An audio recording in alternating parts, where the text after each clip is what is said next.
So this is a very exciting occasion, the first exhibition of the Rome paintings, which were made between 1961 and 69.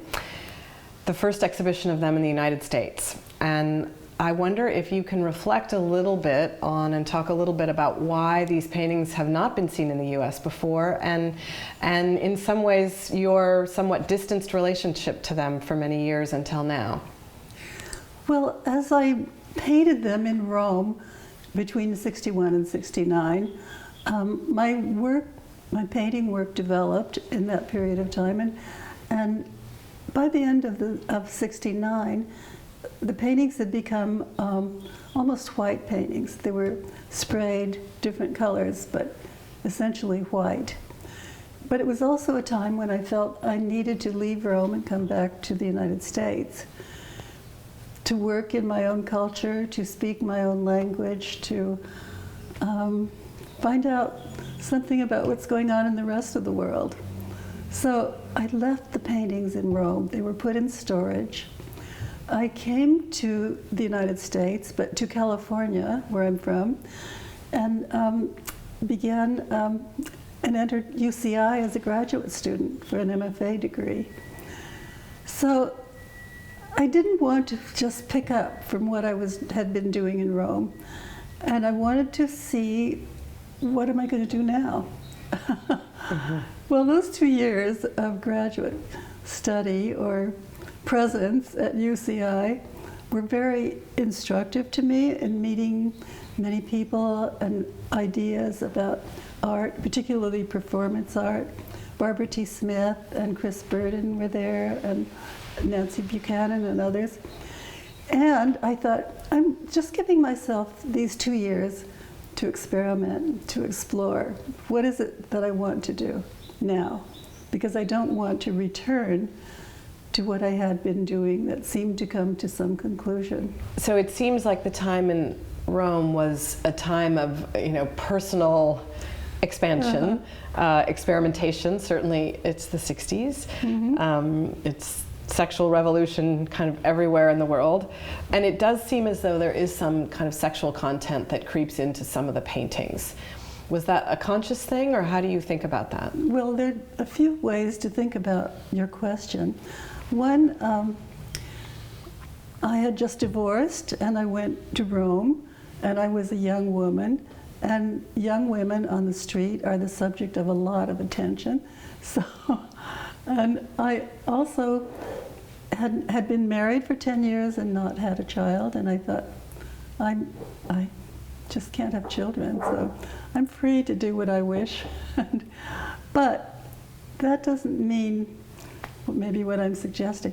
What I really felt free about in Rome, freed from, was my teachers, my peers in Los Angeles. Rome, to me, wasn't constricting in terms of what I paint. I paint, now I'm on my own. I'm no longer a student. I'm no longer, and at the beginning I didn't take into account the artists and the public in Rome because I didn't know them. So, right. So that was very liberating. Right.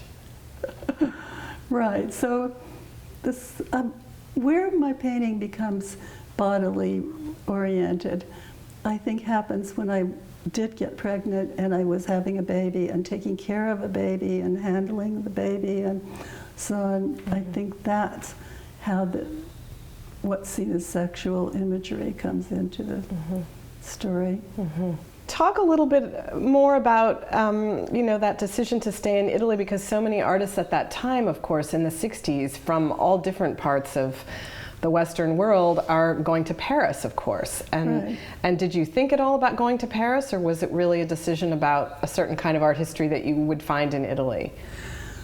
I think I was pretty naive about Italy and Paris. Of course, I knew the art history of Paris and France and other countries in Europe, but it was a desire to see, actually, architecture, the painting, everything in Florence.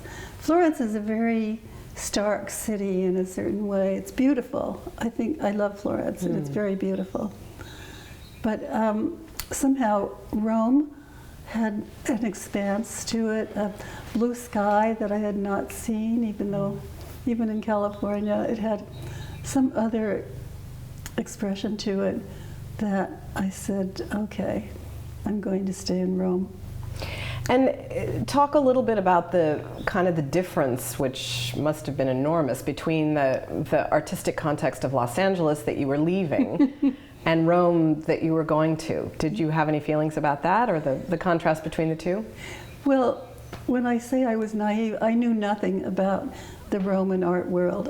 I knew almost nothing about contemporary art in Italy, other than Buri. I'd heard of Buri, Marini, Morandi in Bologna, and I very much wanted to visit Morandi, which I never managed to do. But I didn't know about current work in Rome. So it took me a bit, but it wasn't all that hard in the long run to discover that there was current work there, and that there was an art community that was very exciting. And there was even a bar Rosati, where the artists met.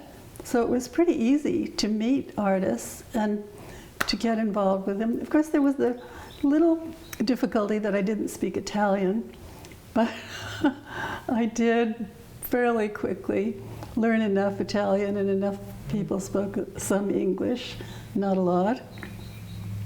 So I set about learning Italian and learning the art world and going to the galleries and visiting the city. The city was an immense trove in itself. It was so much to find there in terms of even piazzas and museums and so on. So I just became involved there. And talk about some of the people that you met. I know that some of your close friends that you've mentioned at the time included Pietro Consagra and also Carla Accardi. Well, I'm forgetting exactly how I met Carla Accardi, but she did live close to me eventually. I met Pietro Consagra, who knows, possibly at the Bar Rosati or through someone else that I had met. And he invited me to lunch to visit his studio. He invited me to a dinner that he was having, giving with some interesting people. Umberto Eco was there, so I met him. David Smith was there. We all went to a local dance place, and I danced the twist with Umberto Eco. Well, David Smith... Not many people can say that. David Smith was saying, "Twist faster, twist faster." Because Rome had become an amazing potpourri of people. A lot of Americans. I met Ed Reinhardt. Very at cosmopolitan, yeah. One day, one evening, and yes, very. And some of the Italians had been in New York as well. Toti Scialoia had come to New York and knew most of the abstract expressionists and encouraged them to visit Rome. So you felt like it was a very easy scene to kind of become integrated into and begin to have exchange in your studio and so on? To some extent. It's not that easy, actually. In becoming integrated with Italians, they're very outgoing in public, but home is another question. But it's true. I located an apartment that I rented in Via del Babuino, which is right in the center between Piazza di Spagna and Piazza del Popolo, and that's where Bar Rosati was located. So I remember an evening when I had visitors. They were Tano Festa, I think Franco Angeli, and Francesco Lo Savio, which was an important person to meet. He died very early the next year. He was someone who'd been very effective in demanding what he wanted of a gallery. The Galleria La Salita, for instance, where he had shown. And where you eventually showed. I did, eventually. Yeah. He insisted on white walls. That seemed to have been something of a new trend. And so talk a little bit more about Carla Accardi, because I'm interested to know also what it was like as a young woman artist and going into the context of, you know, the Italian art scene, which was relatively male dominated, and but there were some very interesting women like Carla Accardi and like critics like Leah Verginet also, who were interested particularly in women artists. There weren't many women artists. Josetta Fioroni was another one, and there were a few. Beverly Pepper was working there at the time. Carla, she had shown also at the Galleria La Salita, and we began to visit one another. She lived across the street from the new apartment that I found in Via del Babuino. So we would chat in the evenings on her terrace and talk about the situation of not directly feminism at the time, but of men and the difficulties of being a woman artist. And she told me about her female students she was teaching, with whom she discussed something like feminism, and lost her job as a result of that discussion. Carla Accardi did? Yes, she did. Wow. And what, as you know, you mentioned roaming or wandering about Rome, and I know that I want to talk in a moment about actually the sort of the content of the paintings, but I think architecture has always been something that's important to you, and talk about it as kind of an influence, or what you were thinking about and how it might have influenced the paintings at the time, what you were seeing there. It definitely did. One of the first influences, I think, from the architecture had to do with inlaid mosaics in churches. But I'm not speaking about a figurative mosaic. Panels, inlaid marble panels, where they're very geometric forms, one shape cutting into another shape. And that was something that influenced my work for a long time. It's like making a positive against a negative, but then the negative becomes positive. And so, and that kind of sense of space, I think, begins to be in these paintings from this time, right? The positive and negative, certain shapes receding into the background. Right, but reversing themselves at the same time. Or I remember very specific shapes that directed me towards some paintings. One was a hexagonal form I saw on the street. It might have been a large covering for a sewage plant, I don't know. But I like this hexagon. And were you taking photographs of these things that you were seeing, as I know you do now? No, at the time I was not. And then there was a series of drawings that came from Piazza del Popolo, having to do with the shape of the piazza and the levels of ground level, moving up to a second and a third up to the gardens at the Pincio. There are many more, I'm sure, but I also just enjoyed myself so much walking in the city. I would always find something new. Piazza Navona was an amazing piazza that I just came upon by wandering. Or even farther afield, there was a cloister, I Quattro Coronati, cloistered nuns who don't speak to the outside world. But you could turn a little box built into the wall if you want to leave a message for them. But there was a cloister. Amazing, right? Yeah. Yes. There was a cloister inside with a beautiful garden and columns at the corners. And I just found things everywhere that were fascinating to me. Do you feel like, I know some people have remarked on the palette of the work at this time, and particularly towards the end of your time there, do you feel like the colors also that you were seeing in the architecture, in the frescoes and the paintings and so on, were influencing the work as well? Probably at some point. There were different influences. For one, when I was first living there, I was quite excited about the colored paper that food would be wrapped in at the farm, basically at the butcher shop and the bread shop and cheese shop. Used specific colors of paper, and I used those papers to make some early collages. Uh-huh. So, but then I moved on to, well, oil paint is what I began using, but about that time, acrylic was becoming available. Mm-hmm. So I used acrylic paint, but I also went to household shops and bought enamel, ready-made enamel, and found I was interested in the kinds of colors that were developed in enamel, because there's a kind of sensibility of color that you find in different countries. These were different from what I knew from California. And those, plus street signs and other manifestations of color in the city, of intense color. Mm-hmm.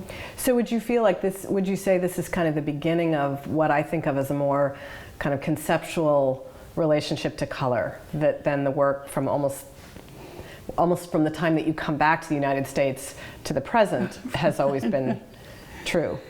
I hadn't thought of it that way, but that could be very well a way of thinking about the meaning of a color. So the paintings that were made in this 8-year period, I think of as being also the last time within your whole body of work that you really, where there was really some kind of an image.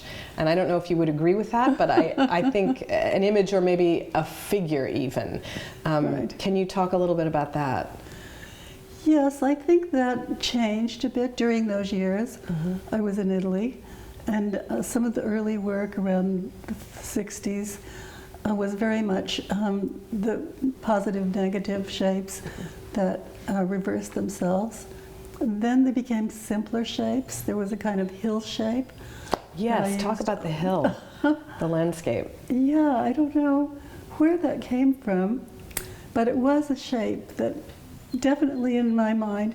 So this shape always begins and ends at the two bottom corners of the canvas, two lower corners, and rises symmetrically and returns.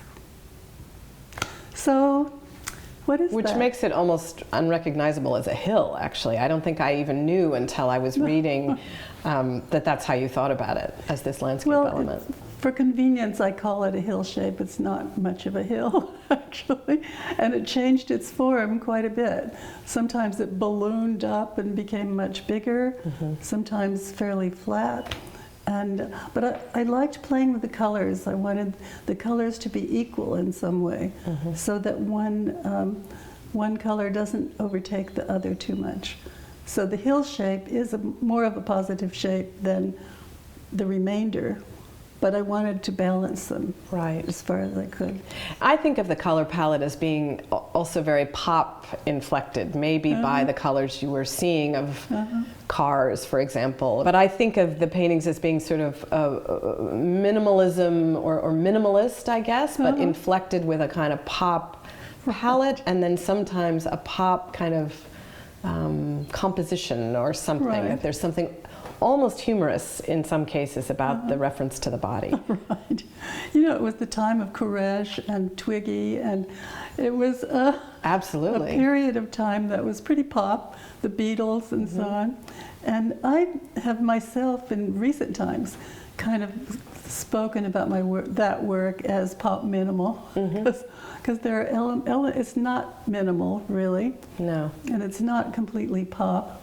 It's not, there are no recognizable images. I'm not taking a picture, painting a picture of a soup can or anything like that. But there is something to what you're saying about pop and minimal. Well, and I do think, I mean, not to overstate it, but I do think that often for women artists working at that time within a vocabulary of pop, that there is a certain kind of erotics of the body that gets into the work that comes from the subjective experience of whatever it is, pregnancy or whatever, but a kind of subjectivity about the body that becomes an erotics that inflects this pop kind of sensibility, I think, that is particular to some women artists at this moment. Internationally, actually, you see it, I think. Really? Yeah. Currently? At that time? At that time, yes. Yeah. Yes, it's true. Yeah. Yeah. So I do feel that, especially in looking back at the work, I can see that very clearly. So you've described the work from this period and your painting practice since as well in terms of a concrete kind of painting rather than describing it as abstract. Does that originate from this time, and can you talk more about using that term? I think I would not use that term regarding my work. I did when I was first painting this kind of abstract painting in Los Angeles. My feeling was, this is not abstract, it's real, it's concrete. So I called it concrete for myself. But I didn't know at the time that concrete was a term for the work in Zurich, actually. Yes, painters like Max Bill and a number of the artists who then left Europe and went to Latin America, and of course there's a whole history of concretism and neo-concrete painting there. And then they continued again in Europe, and I've known Gottfried Honecker, for instance, but my work is not, in my mind, concrete in the way they have referred to concrete. So but you talk about it as being concrete because it's real. Talk about that a little more. Well, I'm not representing something, it feels to me. This was a simplistic way of thinking when I was first beginning with this work. Not representing a hill, I was going to say hillside, well in a way I am. Right. I'm not representing a beach scene or a person or any nothing figurative. Then I thought it's concrete, but I think I was misusing the word at the time. It's such an interesting misuse, though, because it's also a little counterintuitive, you know, right? Because you're not representing something, and yet to you that's more of a kind of representation of the real than painting something after life or something that you see. Well, the paint is real. That's what becomes real. And I still feel that way, that my paint is real. Yeah. It's not pretending to be something else. And while you were in Rome, what was the critical response to your work? Were you taken seriously as an artist or seen as an American artist working in Rome, or what was that like? It would depend on who we're talking about, because the young artists, the school of Piazza del Popolo, the ones who showed with La Tartaruga and La Salita, seem to take my work quite seriously and suggest that I show it there, or if not Tartaruga, La Salita. But critical, there was criticism, printed criticism in journals, but mostly it was, these large, I was showing paintings that were about 2 meters by 2 meters. These large American sizes, it's such presumption somehow to take up so much space. Thank you. Thank you. I think it's going to be so exciting to see these paintings in person. Yeah. Which I almost never have. I know.